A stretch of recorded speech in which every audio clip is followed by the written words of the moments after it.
nos ouvindo agora, né? Estão nos ouvindo e que Deus abençoe os irmãos. Amém. Amém? Louvado seja Deus.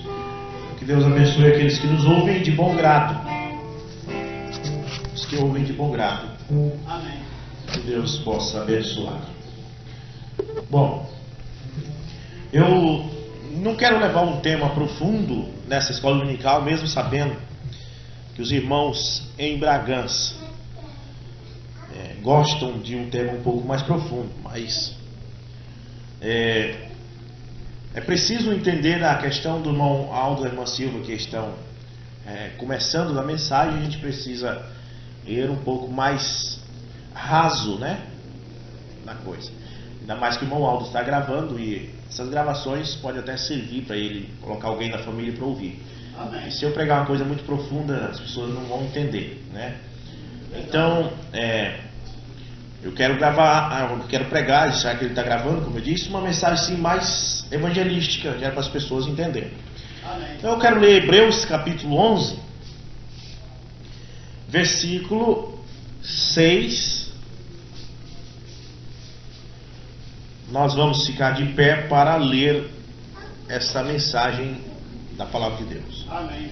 Hebreus capítulo 11, versículo 6, que diz: ora, sem fé é impossível agradar-lhe, porque é necessário que aquele que se aproxima de Deus creia que Ele existe e que é galardoador dos que o buscam. Amém. Oremos. Pai Celestial, nós não temos no nosso vocabulário palavras suficientes para agradecer-te pelas coisas que tem feito por nós. Mas tem, Senhor, uma palavra que podemos usar. A palavra obrigado. E, Senhor amado, a nossa gratidão será eterna. Sempre, Pai, Tu nunca esquecerás que há um povo grato pelo que o Senhor fez por eles, morrendo na cruz e lavando-nos com o Teu sangue e ressuscitando ao terceiro dia. Porque a nossa vitória não está só na morte, mas está na morte e ressurreição. Porque pela morte Tu derramaste Teu sangue e nos salvaste, e pela ressurreição nos deu esperança de vida eterna. Bondoso Pai, te damos graça. Tu és grande e nós te adoramos de todo o nosso coração. Amém. Louvado seja Deus. Poder sentar, nós vamos falar um pouco sobre isso aqui. Sem fé é impossível agradar a Deus, e por isso o mundo inteiro, todas as pessoas do mundo, elas procuram ter uma fé, né? Uma fé para ver se agrada a Deus. Amém. E esta fé é boa, pois a Bíblia diz que ninguém pode agradar a Deus senão por fé. Então nós temos um mundo cheio de fé, certo? Se você conversar com os seus parentes, com os seus amigos, eles dizem: eu já tenho a minha fé, né? Mas a Bíblia diz no livro de Éfesos que é uma só fé, um só batismo e um só Espírito. Não existe duas fés. Então, se a fé nossa estiver certa, a fé de todo mundo está errada. E se a fé deles estiver certa, a nossa está errada. Amém? É preciso ser sincero, porque não existe duas fés. Não adianta eu dizer assim: olha, a minha fé está certa e a do católico também. A minha fé está certa e a do macumbeiro também. Não. Se a minha estiver certa, a do macumbeiro está errada. Se a do macumbeiro estiver certa, a minha está errada, porque a Bíblia diz é uma só fé. Não existe muitas fé. sabendo que só existe uma fé, mas eu não estou dizendo com isso que as religiões estão erradas. Amém? Só estou dizendo que ou elas estão certas e nós estamos errados, ou vice-versa. Ou elas estão certas e nós estamos errados. Mas o irmão Branham prega uma mensagem chamada o absoluto. A palavra absoluto é uma coisa extrema. É uma voz absoluta. Certo? Uma vez teve uma discussão em Goiânia entre alguns pastores sobre a questão de Ló. Se Ló era justo ou não. Ele não era justo, dizia um. Porque se ele fosse justo, ele não estaria em Sodoma e Gomorra. Né? Outro dizia, não, ele era justo sim, porque ele ouviu a mensagem, ele saiu de Sodoma. E ficou aquela briga. Até que um foi e disse, olha, vamos então ver a Bíblia, o que ela diz. E lá ele mostrou a palavra de Deus, a Bíblia, né? Chamando Ló o justo Ló. E então aquilo estabeleceu o assunto, ou seja, terminou o assunto. Aquilo foi o absoluto. A palavra absoluta que tirou a dúvida. Podemos também dizer que o absoluto é o prumo. Se uma casa, alguém está construindo uma casa, e eu chego e eu digo assim, olha, essa parede está torta para esse lado, está torta para a direita. E o outro diz, não, ela está torta para a esquerda. E o outro diz, não, ela não está torta. Então nós temos aí 3 opiniões, né? Então não tem que discutir, tem que pegar o prumo. Todo mundo sabe o que é o prumo, né? O pedreiro sabe o que é. Coloca o prumo. O prumo vai dizer para que lado ela está torta ou se ela não está torta. Então o prumo é o absoluto. O prumo é a palavra final. A Bíblia, ela é o prumo. Ela é o absoluto. Sem a palavra de Deus, ninguém vive. Jesus disse isso.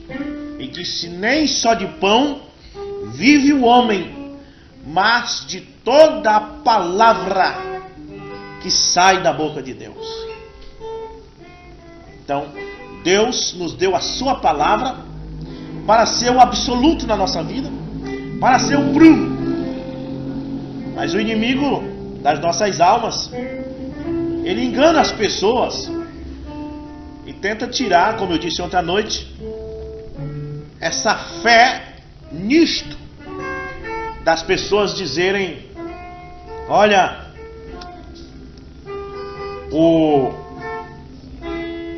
a Bíblia diz tal coisa. Aí a pessoa diz, a Bíblia foi escrita por homem.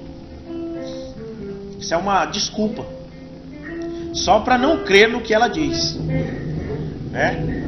Mas quando o padre diz uma coisa, aí ele diz, olha menino, o padre falou que tem que fazer tal e tal coisa.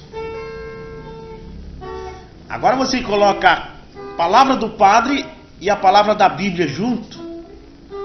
E em qual das duas palavras nós vamos confiar? O padre diz, compre uma imagem de Nossa Senhora de Fátima. A Bíblia diz, não farás para ti imagem de escultura, não te encurvarás a ela, porque eu sou Deus zeloso, que castigo até a 3ª e 4ª geração daquele que me aborrece. O padre diz, vamos para a procissão hoje à tarde. A Bíblia diz em Isaías 45, verso 20, nada sabem os que conduzem em procissão suas imagens de escultura e rogam a um Deus que não pode salvar. Então temos duas palavras, do padre e a Bíblia. Quando a Bíblia fala, as pessoas dizem, foi escrita por homem. Quando o padre fala, ele diz, é de Deus. Né? Mas o problema é que todo mundo só acredita na existência de um Jesus, só acredita na existência de uma Maria, de um Pedro, de um Felipe, de um João. Porque a Bíblia diz. As pessoas creem na Bíblia, mas elas acreditam na Bíblia só naquelas partes em que a Bíblia fala a favor das religiões deles. Por exemplo, se a religião da pessoa disse Jesus salva, aí ele crê naquilo porque o ministro dele, o guia dele diz que Jesus salva. Aí ele encontra um versículo na Bíblia que diz Jesus salva, aí ele diz, olha, bem que o meu pastor falou, Jesus salva. Aí ele crê naquilo, mas por causa que o pastor falou ou o padre falou. Mas quando chega naquelas partes que a Bíblia fala, que ele vê que não está de acordo com o que o líder religioso dele falou, aí ele diz, não, aí foi escrito por homem.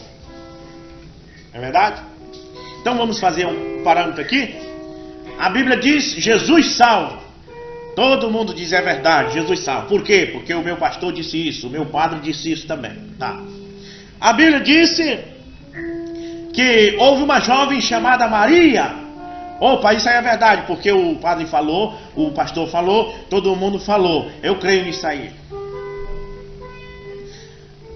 Mas a Bíblia diz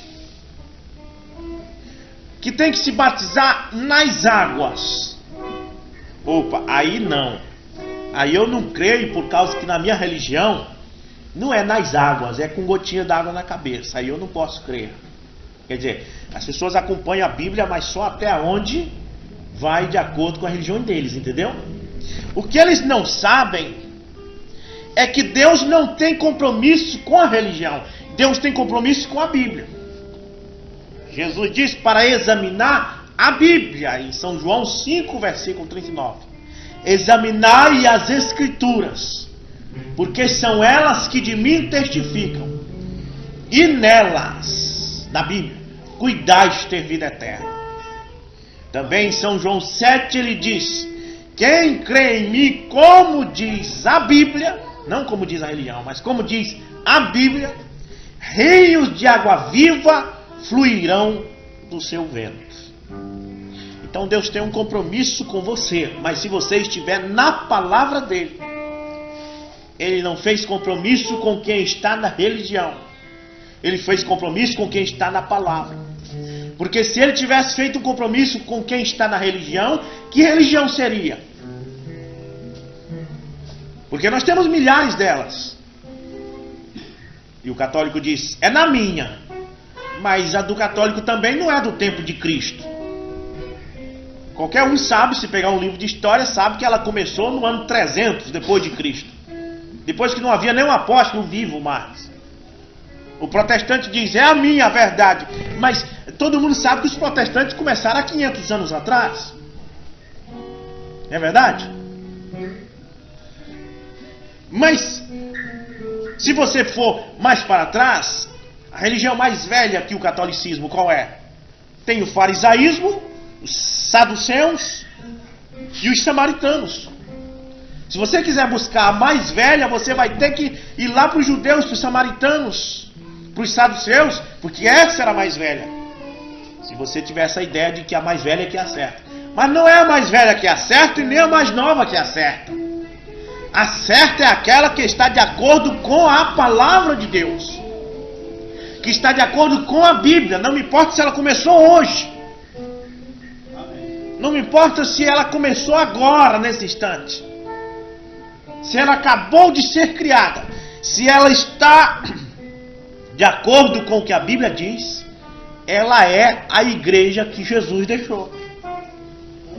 A igreja que Jesus deixou é você e eu, se estivermos na palavra.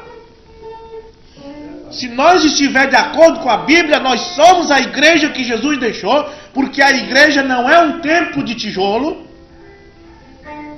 a igreja não é um número grande de gente, mas a igreja é o indivíduo, é a pessoa. Você é a igreja de Deus, e se você estiver de acordo com a palavra de Deus, você é a igreja de Deus. Amém. Pode haver milhares de membros, milhões de membros, Pode haver paredes de tijolos, pode haver ar-condicionado, pode ser o templo de torres mais altas e bonitas. Se estiver fora do que a Bíblia diz, não é a igreja de Deus. Porque a igreja de Deus é um corpo de membros. A igreja de Deus não é o templo de pedra, mas a pessoa. E Jesus, falando dessa verdadeira igreja, todas as vezes que ele cita ela, ele nunca disse que ela seria um monte de gente. Vamos ver? Quando ele falou para a igreja dele não temer, como foi que ele disse? Ele disse assim: não tema enorme rebanho, não tema grande rebanho. Não, ele disse: não temas pequeno rebanho. Amém. Outra parte ele não diz assim: onde estiver 200 ou 300 ou 400 reunidos em amor do meu nome, eu estarei no meio dele. Mas diz: onde estiver 2 ou 3 reunidos, eu estarei no meio dele. Amém. Então, esta é a igreja de Deus. Amém? Amém. Esta é a igreja que Deus quer. Agora, em Romanos capítulo 8 diz: não há nenhuma condenação para os que estão em Cristo. Se você estiver em Cristo, você é a igreja de Deus. Então é a mesma coisa dizer: não há nenhuma condenação para os que estão na igreja de Deus. Porque a igreja de Deus é o corpo de membros. Se você estiver fora da igreja de Deus, você está perdido. Só tem salvação se você estiver na igreja de Deus. E qual é a igreja de Deus, irmão Rubson? A igreja de Deus é o corpo de membro que está na palavra. Amém. As características da igreja verdadeira é aquela que diz amém, ou seja, assim seja, para tudo que a Bíblia diz. Amém. Quando você vai pela palavra, você diz: isso aqui eu creio porque o meu padre falou, isso aqui eu creio porque o meu pastor falou, mas essa parte aqui eu não creio porque ele não falou. Você não está sendo a igreja de Deus. Porque a igreja de Deus não tem compromisso com o que o pastor falou, não tem compromisso com o que o padre falou. A igreja de Deus tem compromisso com o que Deus falou nesta Bíblia. Amém? Então se diz: a Bíblia foi escrita por homem e não devemos confiar nela. Mas confiar em quem então? Então não devia também confiar no sacerdote, no padre, e nem na igreja. Porque eles não confiam na Bíblia, que diz que foi escrito por homem, mas confiam na igreja deles. Olha, o pastor falou, o padre falou que é assim e assim. E esse padre não é homem? E esse pastor não é um homem? Eu acho que isso aqui não está gravando, irmão. Ah, está gravando sim, está piscando aqui. Porque quando está piscando, né, que grava. Bom, mas veja bem, não crê na Bíblia, mas crê no líder. O líder, como é que você tem certeza que esse líder,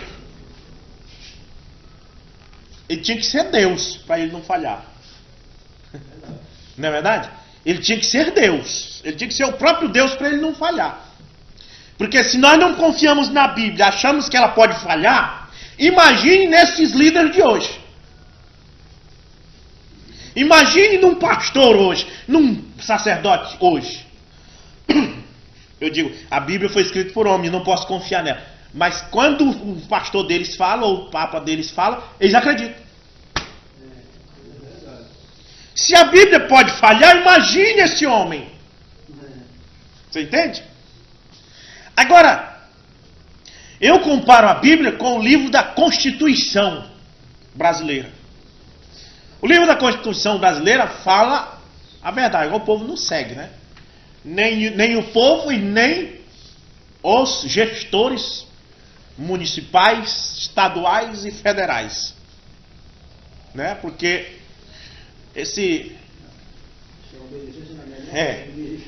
porque eles exigem tanto de nós, mas eles não são certinhos. vai com o seu carro aí de alguma forma irregular, você é pego, não é perdoado, é multado mesmo. Se o pneu tiver careca, se tiver gente na carroceria da caminhonetinha e a polícia pegar, eu não disse isso para um policial esse dia, porque quando eles me pegam eu fico bem humildezinho, que é para ver se eles não multam, porque a polícia, se você se zangar com eles, é pior, né? Então é melhor ficar humilde. Mas eles me pegaram esse dia, mas me deu vontade de dizer isso para ele. Os nossos gestores federais, nossos presidentes, nossos governadores, nossos deputados, eles querem nós tão certinho, mas eles não são certinhos. Eles não querem que você ande com o pneu do carro careca, não querem que você ande sem cinto de segurança, tem que estar certinho. Mas eles podem pegar o dinheiro público, gastar com isso, com aquilo. Eles podem roubar o dinheiro que era do Bolsa Escola do povo. Eles podem meter a mão lá no banco e levar tudo que o povo tem. Eles podem. Então, desta forma, chama-se injustiça. E a injustiça, ela está na política e está também na pessoa que não conhece a Deus. É injustiça você dizer que a Bíblia não é confiável e confiar no seu sacerdote. Eu sou um pregador, posso dizer também um sacerdote, porque um pregador é um sacerdote. Mas no dia que vocês começarem a confiar em mim e desconfiar da Bíblia, irmão, você está pecando. Você tem que confiar em mim desde que eu esteja de acordo com a Bíblia. Não tem como existir uma religião sem a Bíblia. Uma religião cristã. Não tem como. Porque assim como a lei brasileira tem um livro de constituição de leis, o cristianismo tem um livro de constituição de leis, que é a Bíblia. Ah, eu tenho uma religião, só que lá nós não cremos na Bíblia. Ah, eu sou cristão, só que eu não acredito na Bíblia. Que é isso? É um cristão? Ou é um tição? Né? E é desta forma que o povo está. Ah, eu acredito em Deus, só que eu não acredito na Bíblia. Mas se é a Bíblia que fala em Deus.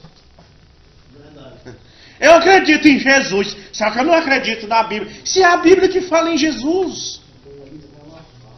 Mas não é não, sabe o que é, irmãos? Sabe o que é? É a desculpa. É porque eles dizem que não querem na Bíblia, sabe por quê? Porque eles querem venerar a imagem, e a Bíblia vai contra as imagens.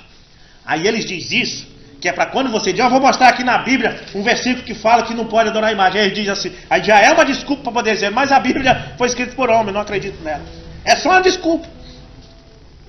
Para que possa adorar e venerar um ídolo e fazer o que é mal aos olhos do Senhor. Sempre foi desta forma. Lá atrás mesmo os israelitas, eles adoraram o bezerro de ouro. Eles adoraram Baal, um povo que Deus tirou do Egito e disse, ouve Israel, o Senhor teu Deus é o único Senhor, somente ao Senhor teu Deus adorará. Mesmo este povo israelita adoraram o bezerro de ouro, adoraram Baal, adoraram estátuas. E você acha que eles não tinham uma desculpa? Todos tinham uma desculpa.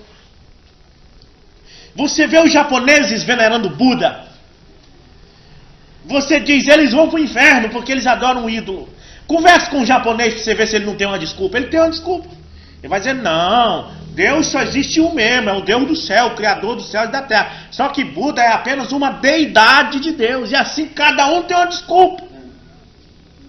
Converse com um grego que adorava Cibele, Diana e Júpiter e assim por diante.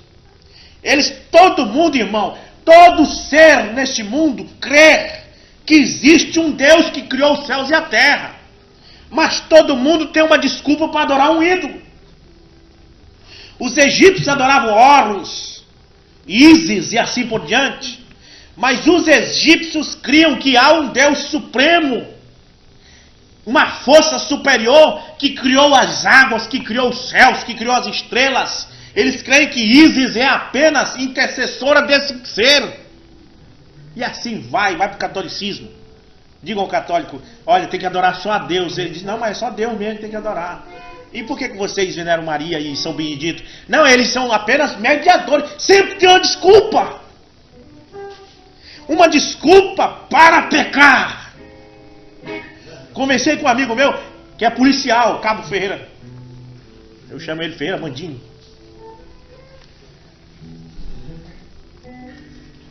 Para ter a desculpa de beber, ele disse, ei Rubens, não tem que beber uma cervejinha de hora em quando, até Jesus bebeu. Ele disse dessa forma, ele disse, até Jesus bebia também. Por causa que Jesus transformou água em vinho, ele acha que Jesus bebeu. A Bíblia não diz que Jesus bebeu, a Bíblia diz que Jesus transformou água em vinho. Amém? Então, são desculpas para pecar. O título dessa mensagem aqui, irmão, é Desculpas para pecar. E assim vai. Você toma um denominacional desses aí, um crente moderno de hoje.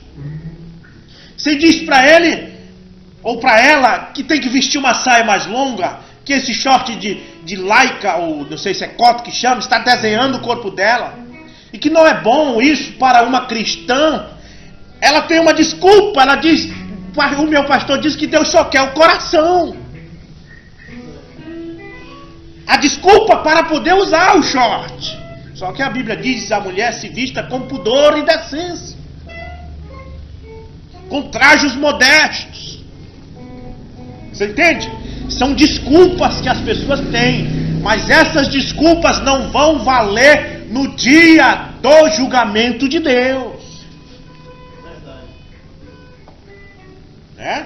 Quando a gente vai irregular no carro da gente que a polícia pega, se você estava com um monte de gente em cima do seu carro, foi multado, eu não sei porque tem gente que faz isso, né? Não adianta discutir com eles. Ah, mas eu ando assim por causa que os outros andam. Não. Caiu nas garras, meu amigo. Fique logo quieto. Está errado. Diante de Deus, no julgamento, não vai ter desculpa. As pessoas serão condenadas. Jesus disse que homens serão condenados só porque olhou para uma mulher com má intenção. Ele disse, ouça o que Moisés disse. Se alguém desejar a mulher do próximo, comete adultério.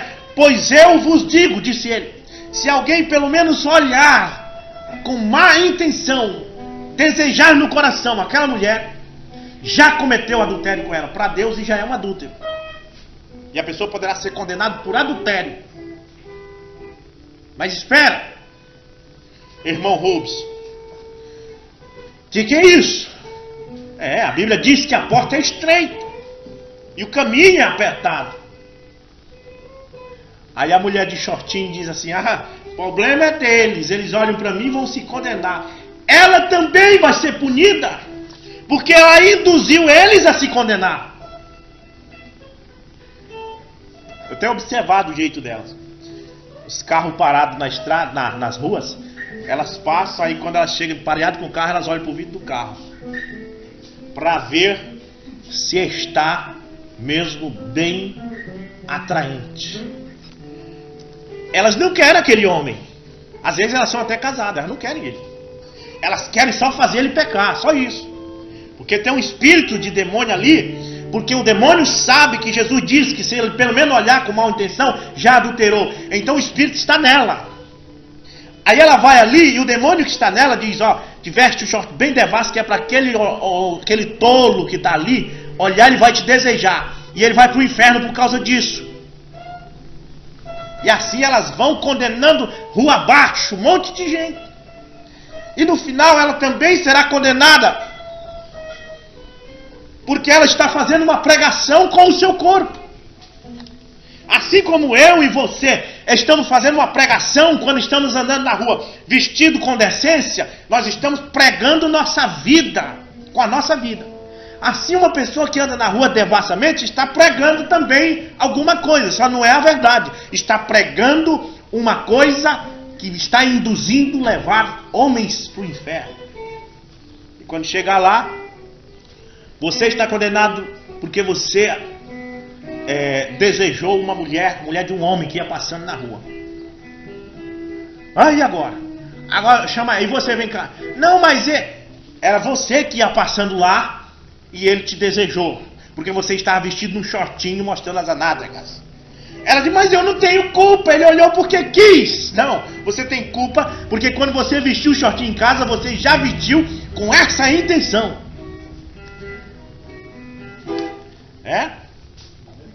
Porque se ela tivesse uma boa intenção, ela se vestia decentemente.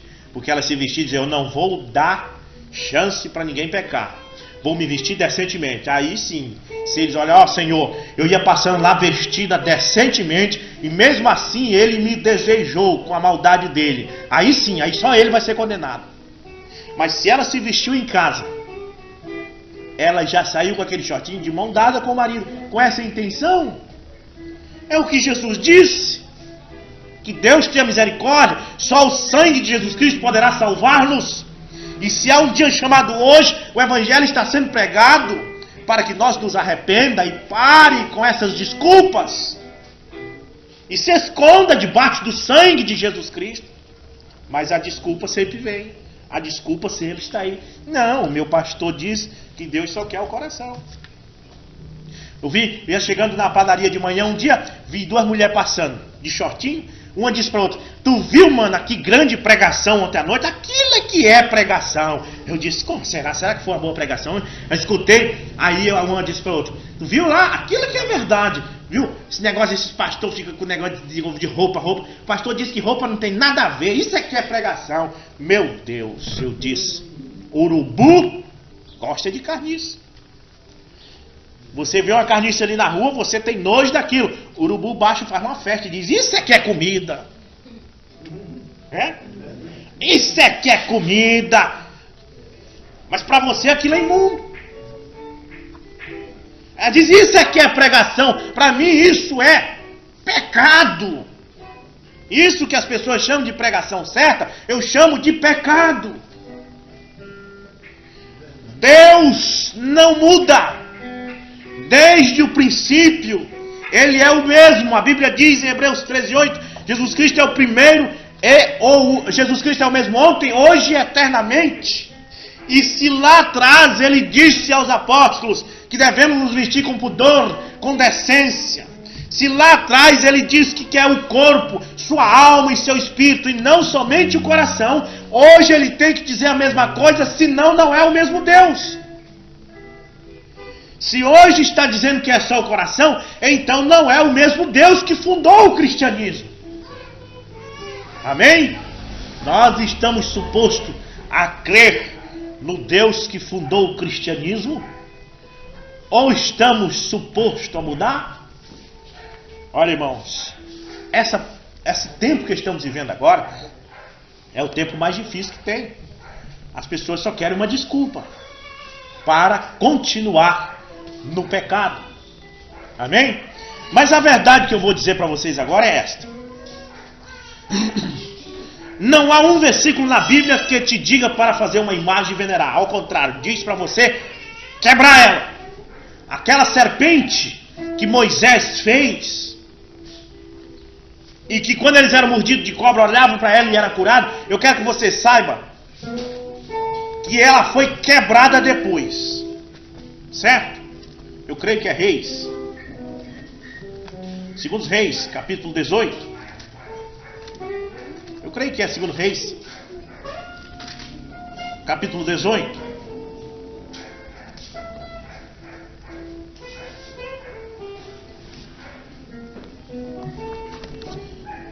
Moisés mandou fazer uma serpente. Melhor, Deus mandou Moisés fazer uma serpente de bronze. Porque havia serpente mordendo o povo.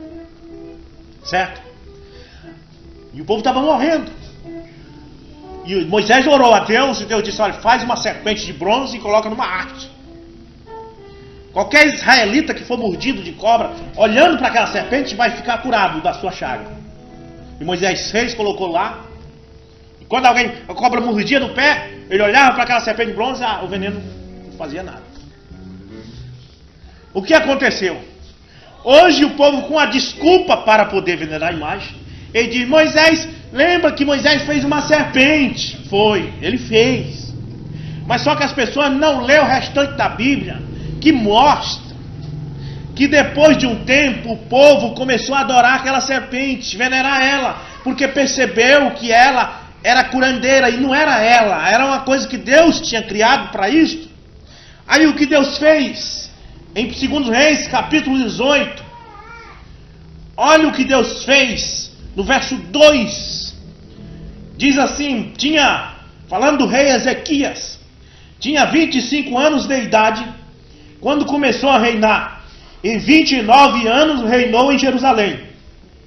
E era o nome de sua mãe Abi, filha de Zacarias. E ele, Ezequias, fez o que era reto aos olhos do Senhor, conforme tudo o que fizera Davi seu pai. Este tirou os altos, ou seja, os ídolos que os israelitas tinham nos altos, nas montanhas, e quebrou as estátuas, e deitou abaixo os bosques, e fez em pedaço a serpente de metal que Moisés fizera, porquanto até aquele dia os filhos de Israel lhes queimavam incenso e lhes chamavam Neustã. Realmente Deus mandou fazer, mas quando Deus viu o povo adorando aquilo, mandou Ezequias ir lá e quebrar. Eles lêem uma parte, não lê a outra. A Bíblia, você precisa ler ela completa. Amém? Há um versículo na Bíblia que diz assim: não há Deus. Se você ficar só com isso aí, você vai dizer: olha, a própria Bíblia diz que não existe Deus, não há Deus. Mas se você ler, continuar lendo o versículo, diz assim: não há Deus, disse o ímpio no seu coração. Quer dizer, o ímpio foi que disse isso. Se você não ler tudo, você vai sair por aí dizendo que não existe Deus. Mas depois você vai ver que quem disse que não existe Deus é o ímpio. Amém?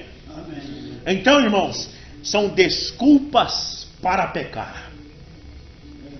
Essa é a verdade. Nós estamos nesse mundo. Esse mundo está cheio de desculpas para pecar.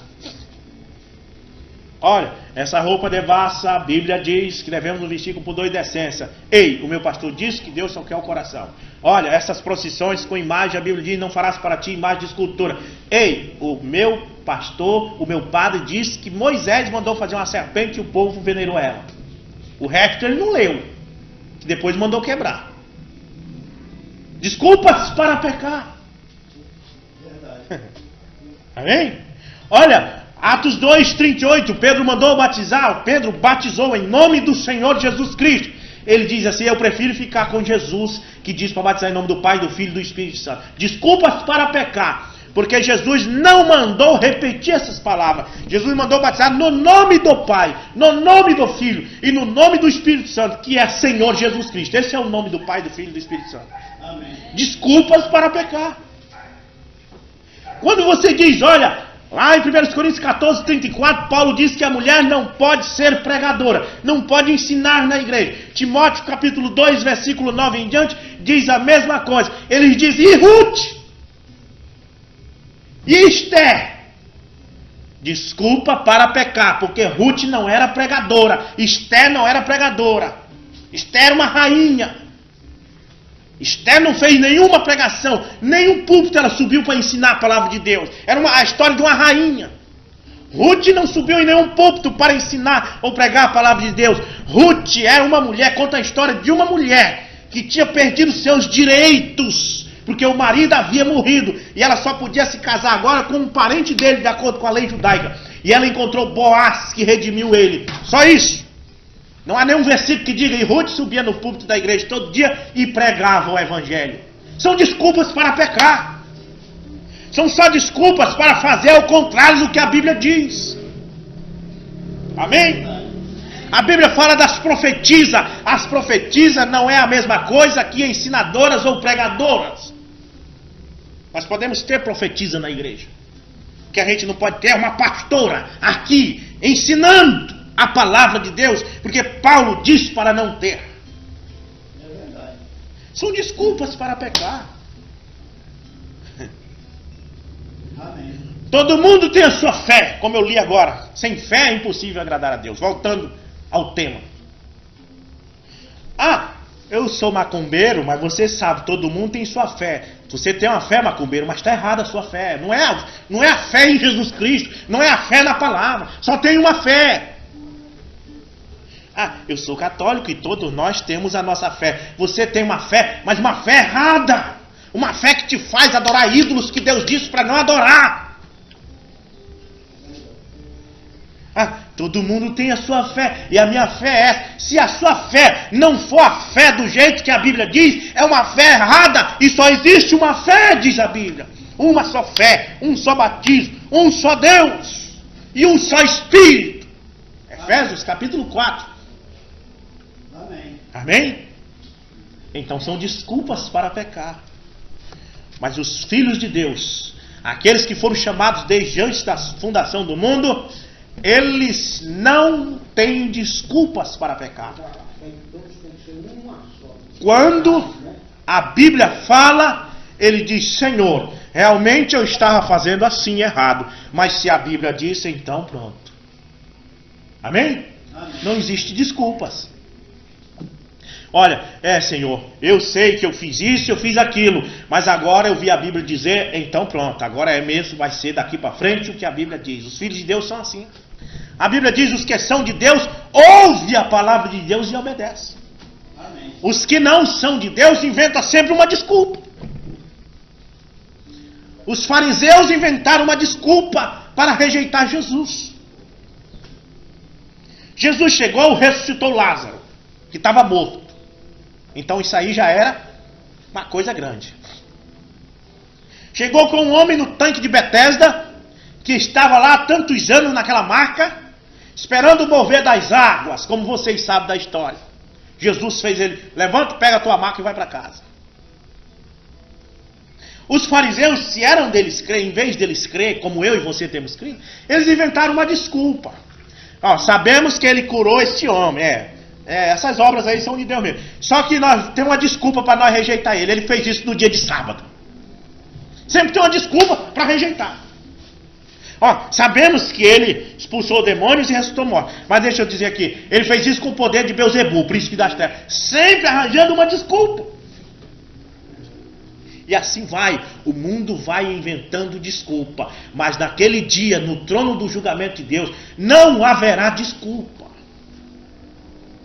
Como vai ficar o rosto das pessoas diante do ancião de dias, que a Bíblia diz em Daniel 7, que vai se assentar e abrir os livros?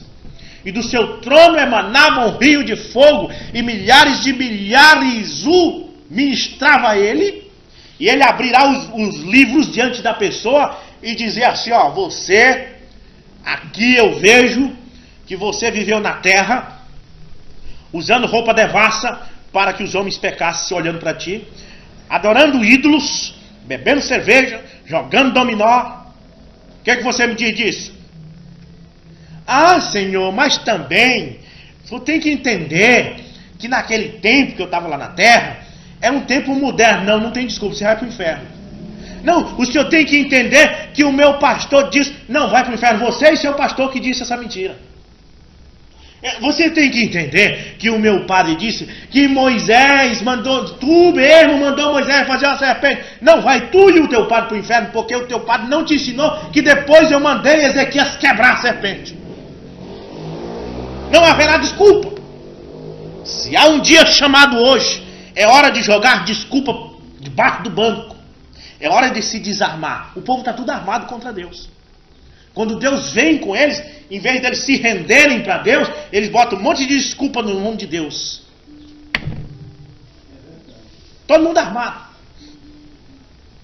Mas nós precisamos, nós que somos aqui, chamados para isso, nós estamos desarmados diante de Deus. Não, Senhor, eu não tenho nenhuma desculpa, eu estou errado e o Senhor me perdoe.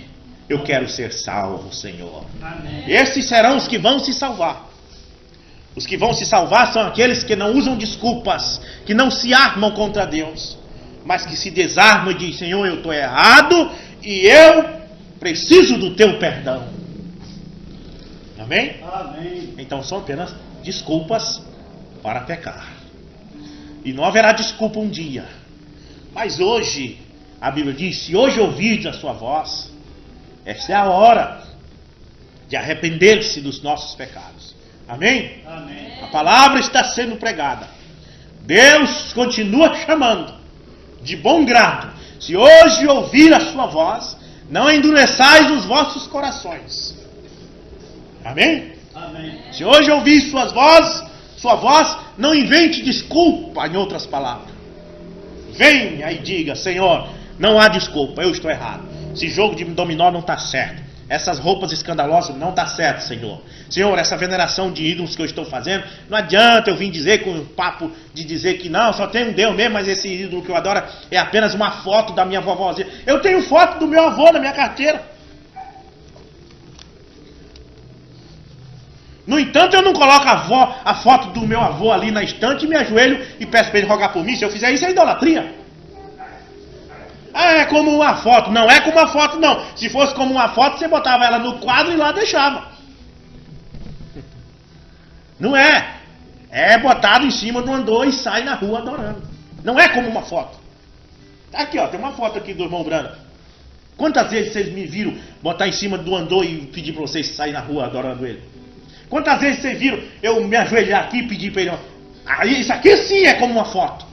Porque aí está... Aqui é só para você olhar e ver esse homem de Deus que começou esse ministério, mas você nunca pediu para ele rogar por você, você nunca fez uma oração por ele, você nunca disse: irmão Brana, rogai por mim. Se no dia que você me vê fazendo isso, é idolatria. Mas aqui vocês têm visto eu chegar no púlpito, aí está a foto. Ninguém dá atenção para ela. Às vezes você olha só para você olhar assim, mas isso sim é como uma foto. O quadro do meu pai que está na parede da minha casa, isso sim é como uma foto, porque eu não chego lá e pai, rogai por mim. Mas essas imagens por aí não são como uma foto. Isso arrasta multidões de milhares para a idolatria. Que Deus tenha misericórdia. Amém. Não há mais desculpas. São desculpas para pecar. Mas que Deus possa nos abençoar, porque nós chegamos para Deus e dizemos: Senhor, não tem desculpa nenhuma não, eu sou errado mesmo. E é tão bom quando nós falamos isso. Eu sou errado mesmo e quero me consertar. Amém? Amém? Glória a Deus. Então vamos ficar de pé. E eu vou despedi-los com a palavra de oração. Vamos cantar uma canção aqui, irmão. Antes de nós orarmos, eu queria cantar com os irmãos.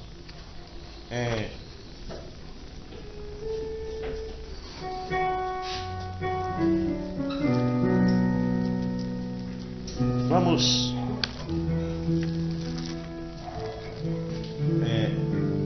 Si menor. Quantas vezes te pedi para não ficar assim? Não é preciso maltratar o coração. Deu a chance para a vida lhe mostrar que ainda existe solução. Jesus Cristo quer mudar o teu viver. Ele quer dar vida nova pra você. E com certeza Ele vai te abençoar. Basta nele você confiar. Nunca mais tu viverás na solidão. Sentirás um grande amor no coração. E a cada instante da tua vida nessa terra, contigo Ele estará. Ele vai te amar assim, com seu grande amor sem fim. E sentirás a força deste grande amor por toda a tua vida. Ele vai te amar assim, com seu grande amor sem fim. E sentirás a força deste grande amor por toda a tua vida. Amém, amém.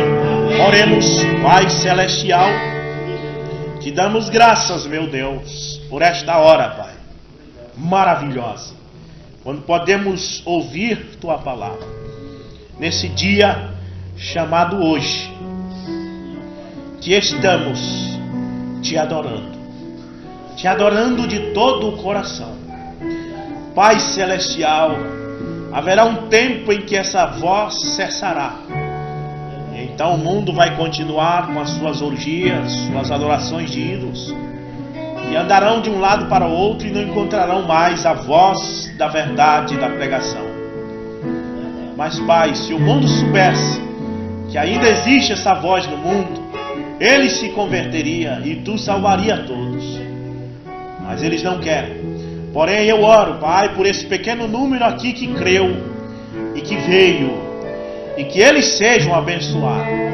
Que o Espírito Santo, meu Deus, possa guiá-los em toda a verdade, fortalecer a fé deles, meu Deus, para que onde eles forem, o Espírito Santo os acompanhe e os abençoe.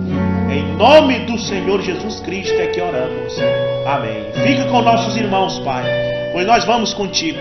Onde eles estiverem, guarda e protege. Abençoa-os financeiramente e abençoa-os a sua saúde. Nós te pedimos em nome de Jesus Cristo. Que o Senhor abençoe também nossos irmãos em Bragança, que nos ouve nesta hora. No nome de Jesus Cristo, que possamos nos encontrar à noite para louvar e adorar o teu santo nome. Amém. Amém. Amém. Deus nos abençoe a todos. No nome de Jesus Cristo.